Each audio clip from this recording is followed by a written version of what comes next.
Welcome to the ROI of Peace podcast. I'm so excited you're here. I'm sending you lots of hugs and lots of love. I'm so excited we get to spend this time together. When my family and I were in Hawaii a few years ago, it was the most magical trip ever. I'm a beach girl. I love the beach. I'm here in Texas. I don't feel like our beaches are that good. And so I love Florida beaches. I love any kind of beach. We went to Costa Rica, went to the beach. I mean, it's just a magical, wonderful place. So in Hawaii, we were talking as a family, like, what excursions do we want to do? And everybody settled on, we really want to go on this boat ride snorkeling trip. It was this boat ride up and down the Oahu coast. And then we'd stop for snorkeling. Now, I have this deep-seated fear of I love the ocean, but I have a deep-seated fear of deep water. Like, it can be a pool, it can be an ocean.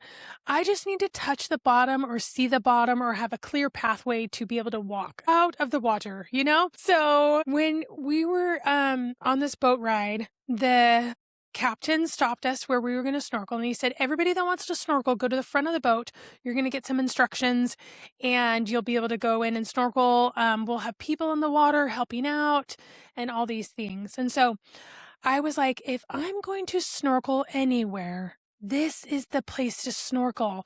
I'm going to have deep regrets. My future self will be like, why didn't you do that or try it, you know? And so I thought, okay, let's try this. Let's go. Let's at least go to the front of the boat, get the instructions. So when we went to the front of the boat, they said everybody has to have a life vest on. Now you can pump up your life vest or you can have just no air in the life vest, depending on what you want to do. But you have to have a life vest on. So I was like, I will pump this life vest full with air. I will be floating. So my husband's like, Scott's like, hey, everybody's going to go snorkeling.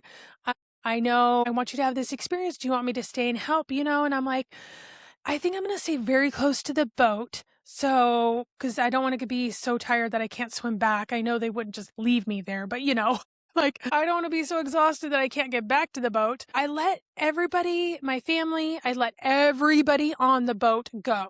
I was like, everybody go, because I know it's going to take me a little bit of time to get into the water because of my fear, plus the MS fatigue. You never know when that's going to rise up.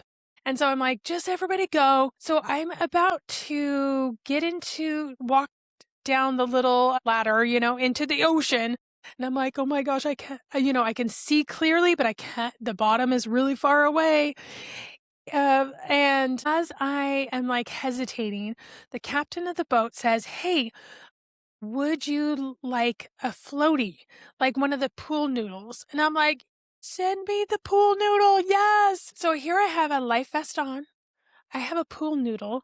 And then this other woman that was kind of helping out with things, she was in the water and she's like, hey, do you want to, because she could still tell I was so nervous. She's like, hey, do you want to hang on to the life ring that's attached to the boat? She's probably thinking inside, girl, you're not going to lose it, but just, and I was like, yes, that sounds great. So here I am with a life vest, a pool noodle, and a wonderful, like, attachment to the boat. Like the ring, the ring that they throw into people, like, hey, catch this, and then they could pull them back in. I got that too. So I got into the water and I was like, okay, surely I could do this. So I get into the water. This nice woman was like, all you have to do is tip forward, put your face into the water, and let your feet rise up. And I was like, okay, surely I can do this. And so that's what I did. I tipped over, I put my face into the water, and I was like, my goodness. I saw the most beautiful fish with bright colors, and they were swimming all around me. It was stunning. I saw coral, bright purples and pinks and oranges, and just like, it was unreal.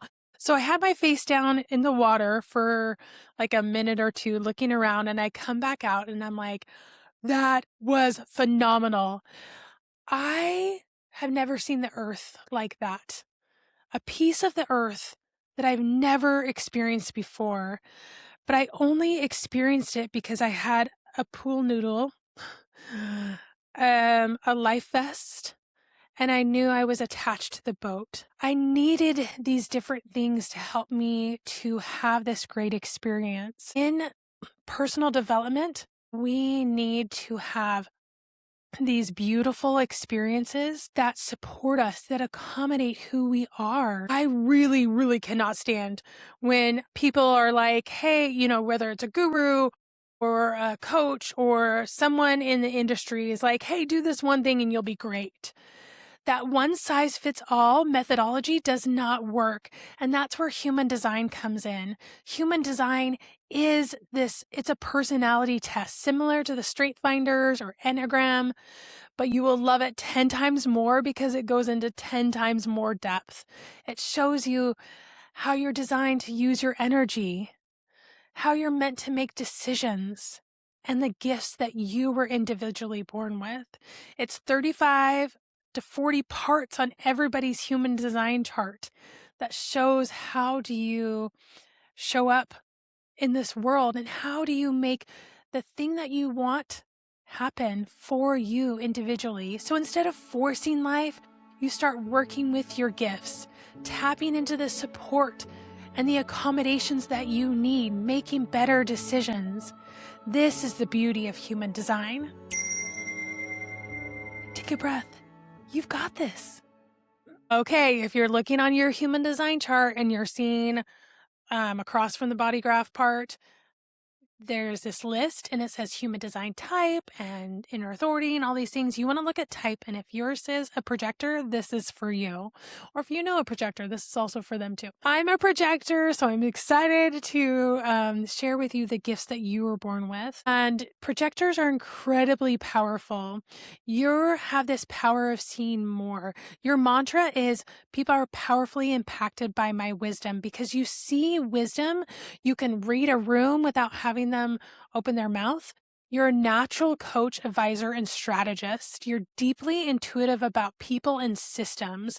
You're able to see these patterns and potential as well. So you have this like bird's eye view of seeing things. If you're like, well, here we are at A and I want to get to Z, but all we have to do is actually do two things and we're there, You simplify the whole process, which is one of your greatest gifts. You can instantly kind of diagnose what's off about a situation without people having to speak everything out, because you can feel the inner workings of what you're sensing and feeling. That's real leadership. That's real clarity. That's real help, by seeing clearly what other people need. Now, your energy comes in this ups and downs and this waves and flows. So 1 minute you're going to be like, let's do this. And you can get things done quickly because you're like, let's keep it simple. Let's just do this thing and we're done, You don't have to complicate things, which is such a great gift. You also you're not always on. You need downtime. You need rest. You need to know that you can have alone time, because even if you're sitting in the room, whether it's a boardroom or a home, you're getting energetic exchanges with people, and you need that alone time to dump those energetic exchanges. And that's okay. You're not meant to either get up early and stay up late and be working all day long. You need pockets of time where you have downtime. One of the greatest things that I've done in my business is I put naps as part of my business plan. And I've always needed a nap. Even before I was diagnosed with MS, I always needed a nap. And that is it's a great way to reset. It's a great way to close your eyes. It doesn't have to take long. Resets do not have to take long. And so get out of that hustle mentality that you are here to create the thing, to build the thing, to do the thing, all the things. No, you're here to have a vision. You're a visionary. And then you're to bring on the people to support your vision, whether that's personal or professional. You're not meant to do all the things, and that's okay. You're meant to have the vision of this greater zoomed out perspective and be like, okay, we need to put this person here and this here, and really be able to hear what people need to hear, and actually be able to see people who, for their gifts and their talents and their struggles as well. And that's a beautiful gift that you have. So I really want you to watch out for pushing past burnout. Get to know your body's signals of what burnout and exhaustion and overwhelm feel like. And I'm sure you do. And then the next thing is to do something about it. And also to take that a step further is to accommodate yourself in your different seasons and in your different stages of life. Each day can be a season of, okay, I'm really on in the morning, I need a little break in the afternoon, and then I can be on again. Or I really work better at night, so I should do like a lot of my stuff at night. Or I'm a really creative in the morning, so I could put my creative time during that time. I want you to be acknowledging of that. Now, your strategy of how you make things happen, because just because you don't have all this Energizer Bunny like other human design types do, you can still make things happen, is your wisdom can lead. Your strategy is to be invited. Now, this strategy might be like, okay, what? Invited? That's not what, if I want things happen, I have to go make things happen. No, all that in being invited means is that you're invited to the table. And what does that look like in a business setting? It could look like sitting around the board table. It could look like being in the room for networking. It could look like making friends on LinkedIn. It can look on Instagram, whatever that is, that's you being invited. And then you can make the invitations for other people. Personally, it can be like, am I kind of vibing with this person? So what I do is for podcasting, how I find my podcast guests is I like to have like a coffee chat, a virtual coffee chat. And we talk and we see if we vibe. And that's a really good way for me to see if I really connect with people and to see if we will have a good podcast. And literally it works out every single time. If I'm just like, yes, this is a great idea, I'd love to have you on, out of obligation, the episode is terrible.